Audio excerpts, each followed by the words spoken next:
तो जय हिंद दोस्तों, नमस्कार। मैं धनेश कुमार आप सभी लोग का स्वागत करता हूं मेरे इस चैनल में। तो बिहार पुलिस एंड बिहार दरोगा का जो हम लोग सेट लगा रहे थे डेली टेस्ट के तौर पे, चलिए उसमें का 25 क्वेश्चन बच गया है। 25 क्वेश्चन इस वीडियो में लगाएंगे और देखेंगे इस 25 क्वेश्चन में से आप कितना सही कर पा रहे हैं। ठीक है, तो इस सेट को आप भी लगाइए हमारे साथ और देखिए कि आपका तैयारी कितना हो पाया है और आपकी तैयारी में क्या क्या कमी है। आपको इस सेट को लगाने के बाद पता चल जाएगा कि आप इसमें कितना सही कर पा रहे हैं। ठीक है, तो चलिए क्वेश्चन की तरफ बढ़ते हैं। 26 नंबर क्वेश्चन का रहा है। 25 नंबर क्वेश्चन तक पिछले क्लास में हम लोग कर चुके थे, ठीक है, पिछले वीडियो में। और 26 नंबर क्वेश्चन से लेकर 50 नंबर क्वेश्चन तक इस वीडियो में करेंगे हम। तो 26 नंबर हमारा क्वेश्चन का रहा है, भारत में विभिन्न धार्मिक समुदाय के लोग निवास करते हैं, उनके जनसंख्या अनुपात का सही क्रम कौन सा है। ठीक है, तो आपका जो 26 का आंसर होगा दोस्तों वह होगा सी। ठीक है, क्या होगा? 26 का आंसर होगा सी, यानी ईसाई, उसके बाद सिख, उसके बाद बौद्ध, उसके बाद जैन। ठीक है, ये जो है धार्मिक समुदाय के लोग जो निवास करते हैं भारत में, उनके जनसंख्या अनुपात का सही क्रम है। ठीक है, आपको बता दें कि 2011 के जनगणना के अनुसार, ठीक है, 2011 की जनगणना के अनुसार अभी भारत में हिंदू समुदाय के लोगों का प्रतिशत है वह है 79.8% और मुस्लिम लोग का जो प्रतिशत है जनसंख्या का वह है 14.2%, ईसाई का है 2.7%, सिख का है 1.3% और बौद्ध का है 0.7% और जैन का है 0.4%। ठीक है दोस्तों, आगे बढ़ते हैं अगले क्वेश्चन की तरफ। अगला हमारा क्वेश्चन 27 नंबर कह रहा है, भूमध्य सागर निम्नलिखित में से किस जल संधि द्वारा अटलांटिक महासागर से जुड़ा है। ठीक है, तो 27 का जो आंसर होगा दोस्तों वह होगा आपका सी, यानी जिब्राल्टर संधि, जिब्राल्टर जल संधि। ठीक है, भूमध्य सागर निम्नलिखित में से किस जल संधि द्वारा अटलांटिक महासागर से जुड़ा है, तो वह है जिब्राल्टर जल संधि, यानी 27 का जो आंसर होगा वह होगा आपका सी। ठीक है, और आपको बता दें कि जो जिब्राल्टर जल संधि है वह मोरक्को व स्पेन से जोड़ता है। ठीक है, मोरक्को को स्पेन से जोड़ता है। और आपको बता दें कि जो बोस्पोरस जो है, बोस्पोरस जल संधि, ये काला सागर को मरमारा सागर से जोड़ता है। ठीक है दोस्तों, आगे बढ़ते हैं। 28 नंबर क्वेश्चन कह रहा है, कौन सा यामियोत्तर हिंद महासागर और प्रशांत महासागर के बीच सीमा रेखा बनाता है। कौन सा यामियोत्तर हिंद महासागर और प्रशांत महासागर के बीच सीमा रेखा बनाता है। तो 28 का आंसर होगा आपका, आप देख लीजिए आपका आंसर क्या है। 28 का आंसर हम बता रहे हैं ए होगा। ठीक है, यानी तस्मानिया के अंतरीप का यामियोत्तर। कह रहा था क्वेश्चन कि कौन सा यामियोत्तर हिंद महासागर और प्रशांत महासागर के बीच सीमा रेखा बनाता है, तो वो है आपका तस्मानिया के अंतरीप का यामियोत्तर, यानी 28 का जो आंसर होगा वह होगा ए। ठीक है, अब आपको बता दें हम कि हिंद महासागर को प्रशांत महासागर से 142 डिग्री पूर्वी दिशांतर अलग करती है।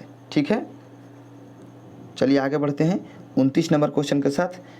कह रहा है 29 नंबर क्वेश्चन, नए नामों और पुराने नामों के साथ देशों का निम्नलिखित में से कौन सा एक युग में सुमेलित है। ठीक है, तो इसमें बताना है कि नया नाम जो देश का है और पुराना नाम क्या था उस देश का, उसको मिलान करना है, कौन सा मतलब युग में इसमें सुमेलित जो है उसको बताना है। तो 29 का जो आंसर होगा आपका वह होगा ए, यानी किंगडम ऑफ इस्ताविनी। ठीक है, किंगडम ऑफ इस्वातिनी और इसका पुराना नाम है स्वाजीलैंड। नया नाम है किंगडम ऑफ इस्वातिनी और इसका पुराना नाम था स्वाजीलैंड। ठीक है, तो 29 का जो आंसर है वो होगा आपका ए, यानी क्वेश्चन कह रहा था हमारा नए नामों और पुराने नामों के साथ देशों का निम्नलिखित में से कौन से युग में सुमेलित है, तो ये है आपका ए, यानी किंगडम ऑफ इस्वातिनी और इसका पुराना नाम है स्वाजीलैंड। ठीक है, और आपको बता दें दोस्तों जो मलावी है, मलावी इसका पुराना नाम था लयासुलैंड। ठीक है, इसका नाम था लयासुलैंड। और आपको बता दें कि जो जिम्बाब्वे है, जिम्बाब्वे का जो पुराना नाम था वो था आपको रोडेशिया। क्या था? रोडेशिया, जिम्बाब्वे का। ठीक है, आगे बढ़ते हैं। और बोत्सवाना का बता दें आपको, बोत्सवाना का जो पुराना नाम था वह था बेचुआना लैंड। क्या था? बेचुआना लैंड। आगे बढ़ते हैं 30 नंबर क्वेश्चन के साथ। तो 29 का आपका आंसर हो गया ए। ठीक है। आप अपना आंसर हमारे आंसर से मिलाते रहिएगा और देखिएगा कि इसमें कितना आपका सही हो पा रहा है। 30 कह रहा है कथनों पर विचार कीजिए। 30 नंबर क्वेश्चन कह रहा है निम्नलिखित कथनों पर विचार कीजिए। पहला कथन है कथक मुस्लिम संस्कृति से प्रभावित एकमात्र भारतीय शास्त्रीय नृत्य है, ठीक है।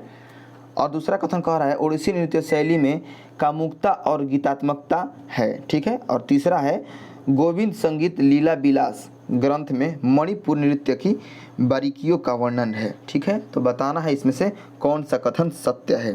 तो 30 का जो आंसर होगा आपका वह होगा डी, यानी 1, 2 और 3 तीनों जो कथन है वह सही है आपका, ठीक है।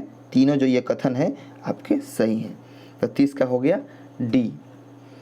और आपको बता दें कि भारत का जो 8 शास्त्रीय नृत्य है वह है भरतनाट्यम जो कि तमिलनाडु में किया जाता है, और है कथकली और मोहिनीअट्टम जो कि केरल का शास्त्रीय नृत्य है, और है आपका कथक जो कि उत्तर भारत में किया जाता है, और है मणिपुर जो मणिपुरी है एक शास्त्रीय नृत्य जो कि मणिपुर राज्य में किया जाता है, और एक है ओडिसी जो कि उड़ीसा में किया जाता है, और है एक कुचिपुड़ी जो कि आंध्र प्रदेश में किया जाता है, और एक है सतरिया। सतरिया जो है ये बिहार दरोगा का पूछा हुआ है कि सतरिया जो शास्त्रीय नृत्य है किस राज्य से संबंधित है, तो असम होगा, ठीक है। सतरिया जो संबंधित है असम से संबंधित है। आइए आगे बढ़ते हैं 31 नंबर क्वेश्चन के साथ। 31 नंबर क्वेश्चन कह रहा है पुलित्जर पुरस्कार निम्नलिखित में से किस एक से संबंधित है। तो 31 का जो आपका आंसर होगा दोस्तों वह होगा सी, यानी पत्रकारिता, ठीक है। पत्रकारिता से संबंधित है क्या, पुलित्जर पुरस्कार, ठीक है। और ये जो पुलित्जर पुरस्कार है इसकी शुरुआत हुआ था 1917 में, ठीक है, 1917 में। आगे बढ़ते हैं दोस्तों। 32 नंबर क्वेश्चन कह रहा है कि सूची 1 को सूची 2 के साथ सुमिलित कीजिए और सूचियों के नीचे दिए गए कूट का प्रयोग कर सही उत्तर चुनिए, ठीक है। तो 32 का जो आंसर होगा आपका दोस्तों, आपको बता दें कि 32 का जो आंसर होगा आपका वह होगा सी, ठीक है। सी होगा, यानी 1 का 3 यानी जो शिशुपालगढ़ जो स्मारक स्थल है वह कहाँ है दोस्तों आपका, एक का क्या होगा 3, यानी शिशुपालगढ़ जो है वो है उड़ीसा में, ठीक है। कहाँ है, उड़ीसा में है दोस्तों, वह है आपका शिशुपालगढ़ का है, उड़ीसा में है। और आपका जो पिपरहवा है, पिपरहवा, ठीक है, पिपरहवा जो है स्मारक स्थल ये कहाँ पर है, ये है आपके उत्तर प्रदेश में, ठीक है। कहाँ है, उत्तर प्रदेश में। और जो गोलपाड़ा है आपके असम में, ठीक है। और जो विष्णुपुर है वह है उड़ीसा में, ठीक है दोस्तों। तो ए का 3 यानी शिशुपालगढ़ जो है उड़ीसा में है, और बी का 4 यानी जो पिपरहवा है ये है उत्तर प्रदेश में, और सी का होगा गोलपाड़ा जो कि है ये असम में, और विष्णुपुर जो है मणिपुर में है, यानी डी का होगा 2। तो इस प्रकार आपका 32 का जो आंसर होगा वह होगा सी नंबर, ठीक है, सी। आइए आगे बढ़ते हैं। अगला नंबर क्वेश्चन है हमारा 33 नंबर। इलाहाबाद स्तंभ शिलालेख निम्नलिखित में से एक से संबंध है, ठीक है।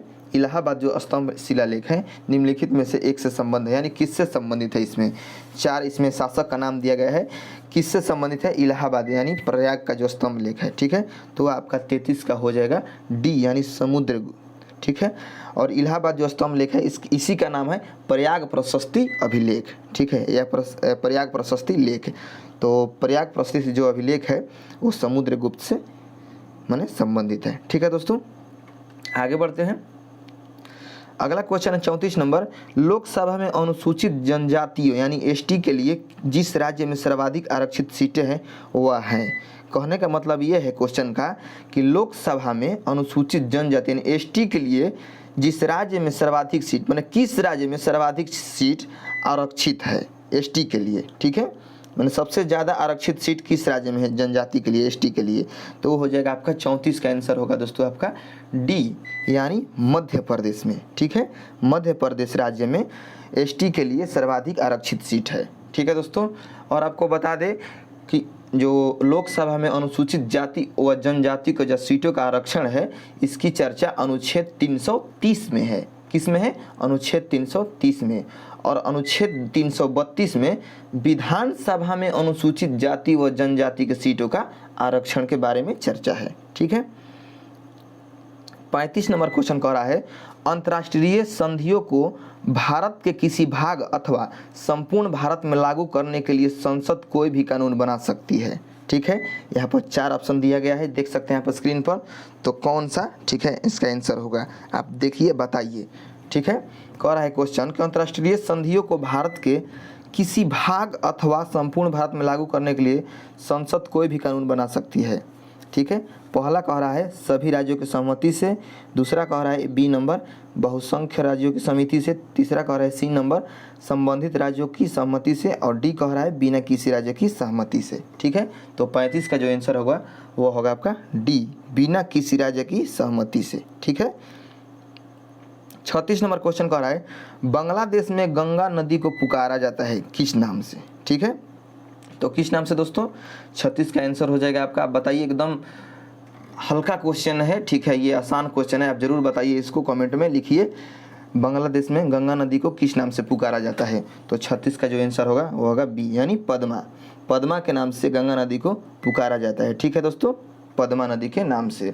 और आपको बता दो कि गंगा नदी को उत्तराखंड में भागीरथी के नाम से, और बिहार व उत्तर प्रदेश के क्षेत्र में गंगा के नाम से गंगा नदी को, और पश्चिम बंगाल में भागीरथी के नाम से, और जीवित मानव का दर्जा जो है गंगा यमुना। ठीक है, गंगा व यमुना को नदी को जीवित मानव का दर्जा किसने दिया है, उत्तराखंड का जो हाई कोर्ट है उसने दिया है जीवित मानव का दर्जा। किसको, गंगा एवं यमुना नदी को। ठीक है दोस्तों, 37 नंबर क्वेश्चन कर रहा है निम्नलिखित भाषाओं में सुनामी शब्द किस भाषा से संबंधित है।